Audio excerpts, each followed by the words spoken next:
اعوذ باللہ من الشیطان الرجیم بسم اللہ الرحمن الرحیم۔ پیارے دوستو السلام علیکم۔ میری آج کی ویڈیو ہے خواب کے اندر کاکروچ یعنی لال بیگ دیکھنا کیسا ہے۔ اس خواب کی کئی ساری قسمیں ہیں مگر ہم آپ کو اس کی چند تعبیریں بتائیں گے۔ ویڈیو شروع کرنے سے پہلے میری آپ سے چھوٹی سی گزارش ہے کہ میرے چینل کو سبسکرائب کر لیں تاکہ آنے والی ہر نئی ویڈیو آپ تک آسانی سے پہنچ سکے اور آپ اپنے خواب کی تعبیر جان سکیں۔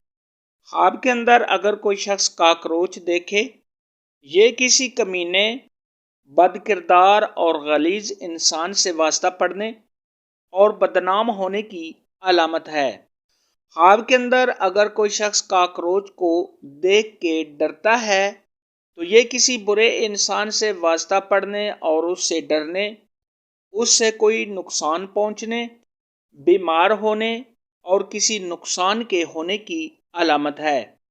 خواب کے اندر اگر کوئی شخص دیکھے کہ اس کے کپڑوں پر یا کھانے پینے کی چیزوں پر کاکروچ بیٹھا ہے، یہ حرام مال کھانے، حرام کاری کرنے، کسی سے تکلیف پہنچنے اور پریشان ہونے کی نشانی ہے۔ اور اگر کوئی شخص خواب کے اندر دیکھے کہ اس نے کاکروچ کو اپنے کپڑوں سے اتار دیا ہے اور کھانے پینے والی چیزوں سے نکال دیا ہے تو یہ حرام کاری سے بچنے، رنج و غم کے دور ہونے، بیماری سے شفا پانے اور حلال مال کھانے کی علامت ہے۔ خواب کے اندر اگر کوئی شخص دیکھے کہ اس نے کاکروچ کو مار دیا ہے تو یہ کسی برے آدمی سے چھٹکارا حاصل کرنے، اگر صاحب خواب بیمار ہے تو بیماری سے شفا پانے، نیک نام ہونے، پرہیزگار ہونے اور رنج و غم سے نجات پانے کی دلیل ہے۔ خواب کے اندر اگر کوئی شخص دیکھے کہ کاکروچ نے اس پر حملہ کیا ہے تو یہ کسی ڈھیٹ اور برے آدمی سے نقصان پہنچنے، رنج و غم میں مبتلا ہونے اور صاحب خواب کے پریشان ہونے کی نشانی ہے۔